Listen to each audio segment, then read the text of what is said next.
Hello students, today we are going to learn about the first chapter, reproduction in lower and higher plants. First of all, we discuss about the process of reproduction. The capacity to reproduce is one of the most important and fundamental feature of all living organisms.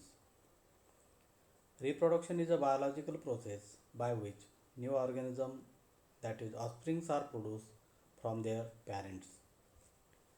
It is also regarded as the process of production of new organisms from the existing organism.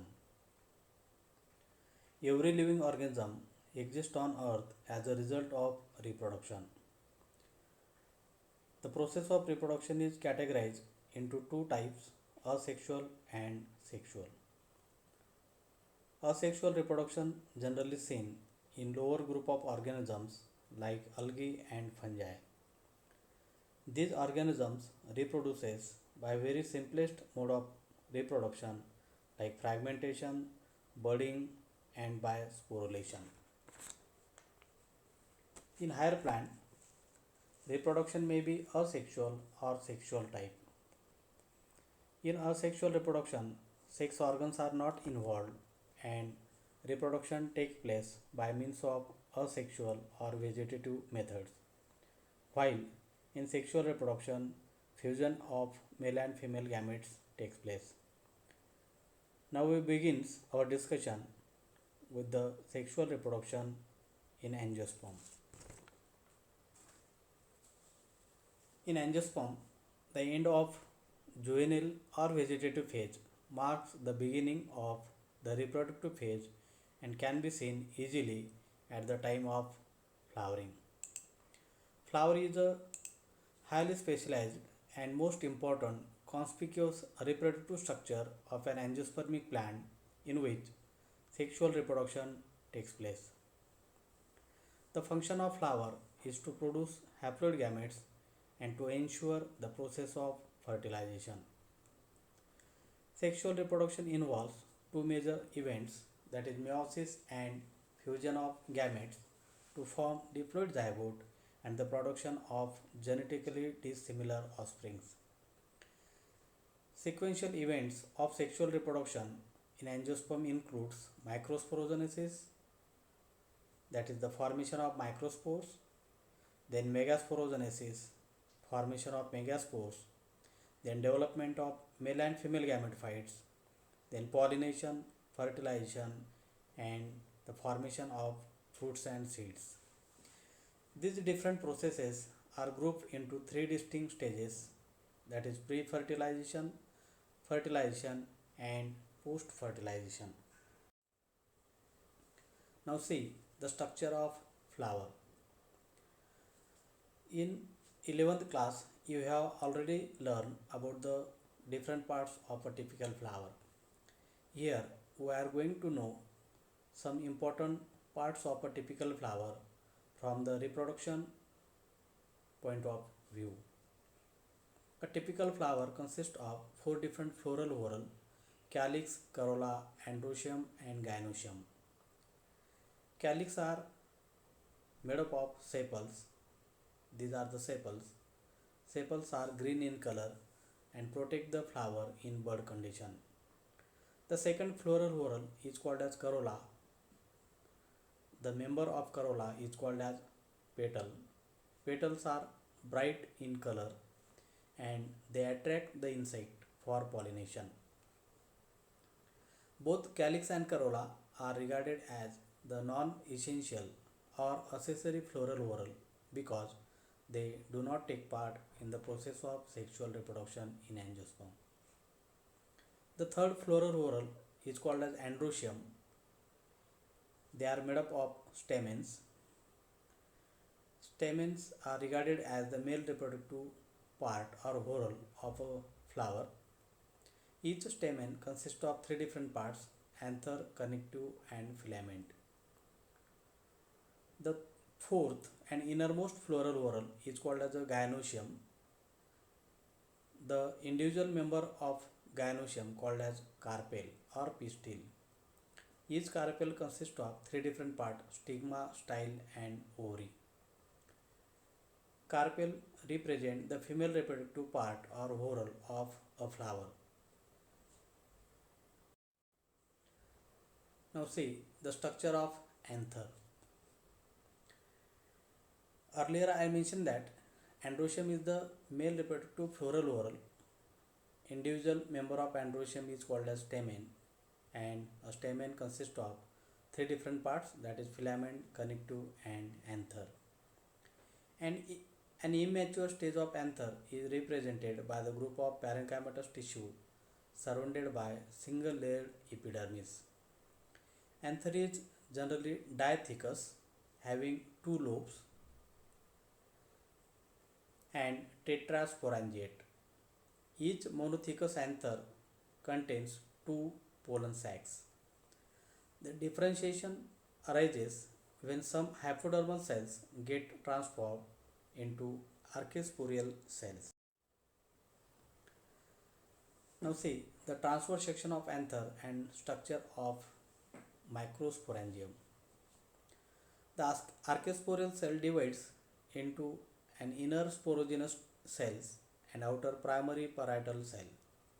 Sporogenous cell forms sporogenous tissue. Each cell of sporogenous tissue is capable of giving rise to a microspore tetrad. Parietal cell undergoes divisions to form anther wall layers. The wall of anther consists of four layers.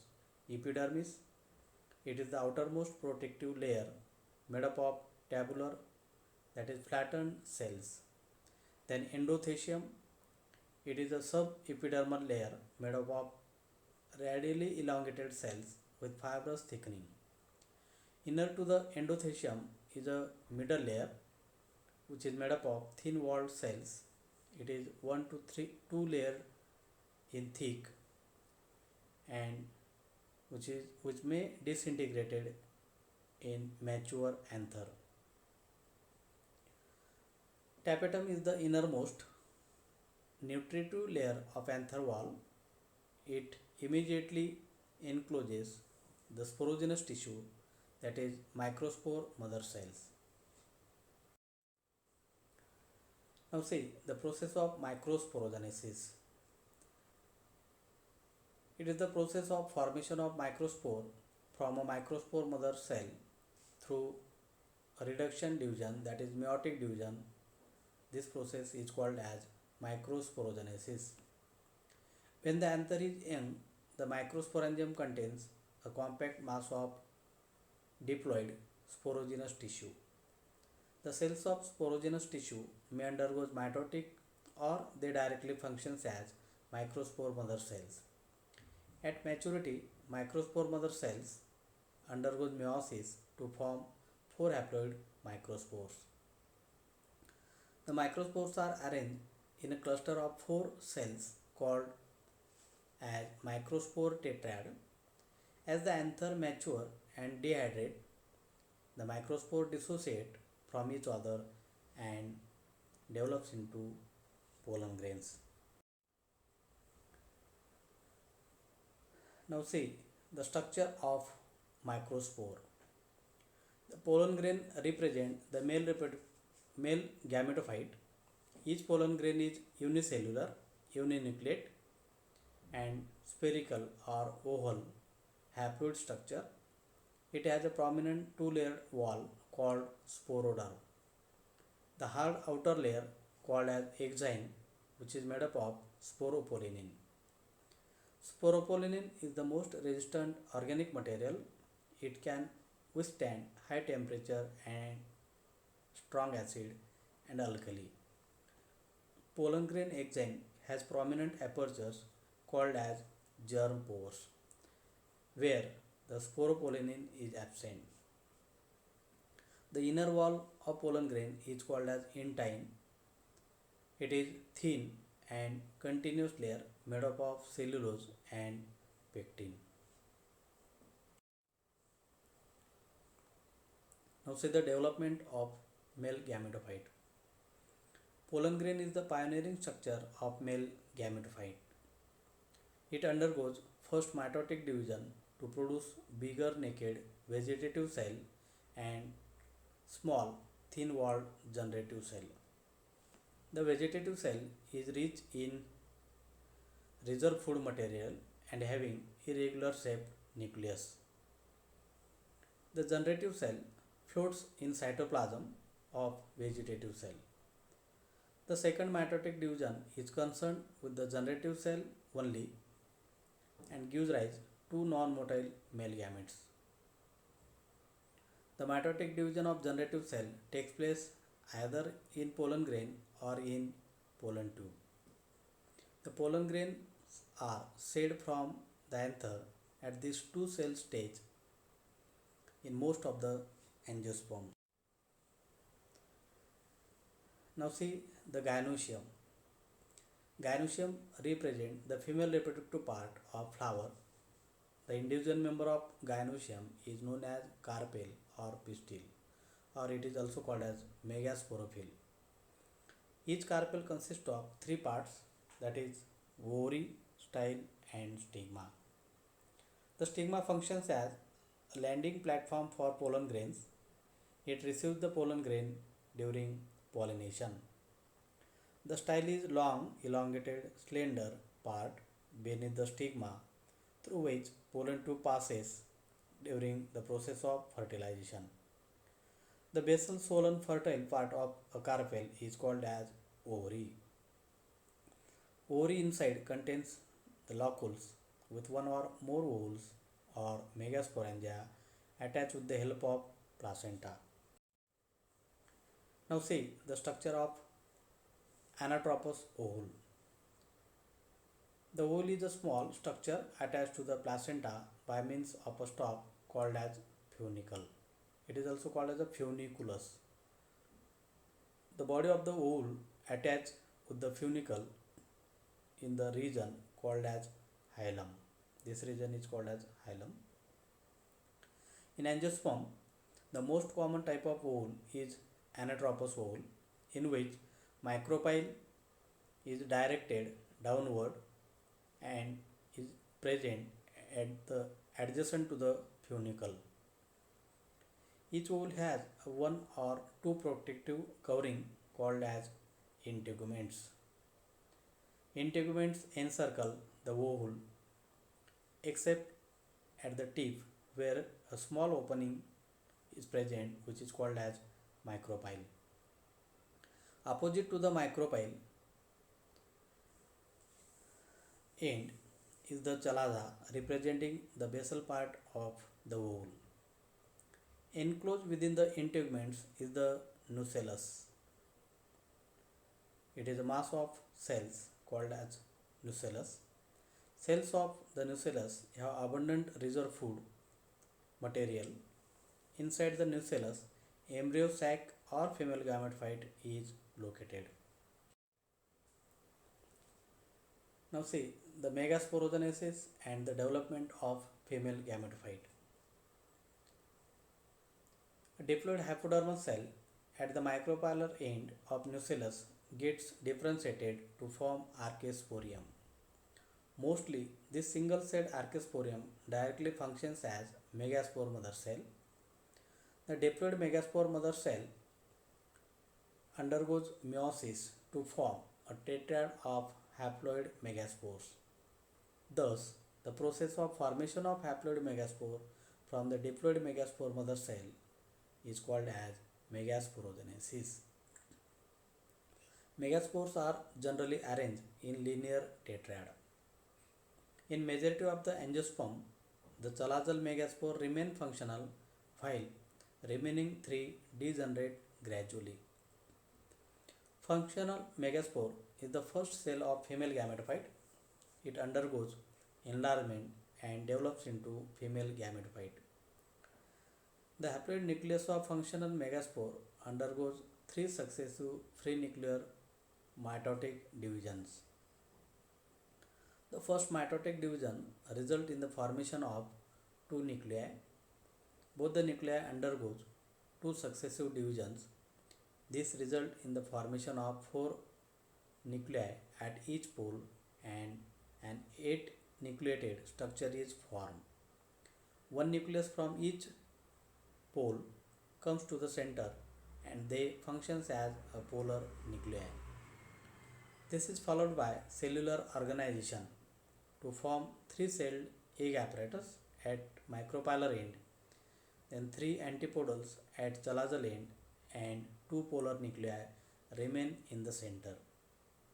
Thus, 8 nucleated 7-celled female gametophyte is formed within the functional megaspore. Therefore, the development of this type of development is called as endosporic. Only one megaspore take part in the formation of embryo sac or female gametophyte.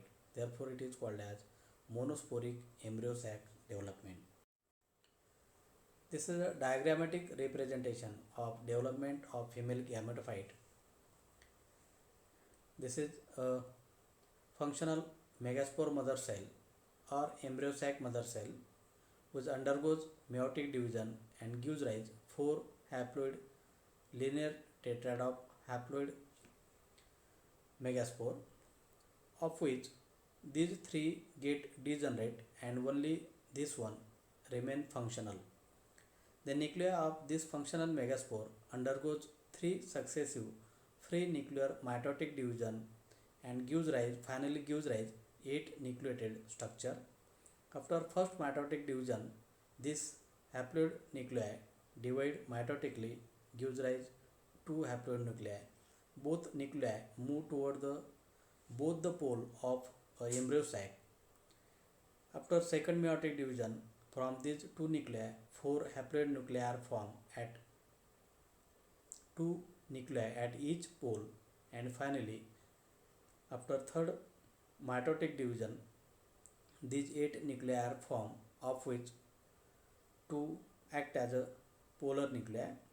Remaining 3 cells undergoes organization followed by cell organization and gives rise act as a egg apparatus, of which these 2 cells are the synergid one and the largest middle cell is called as female gamete or ovum.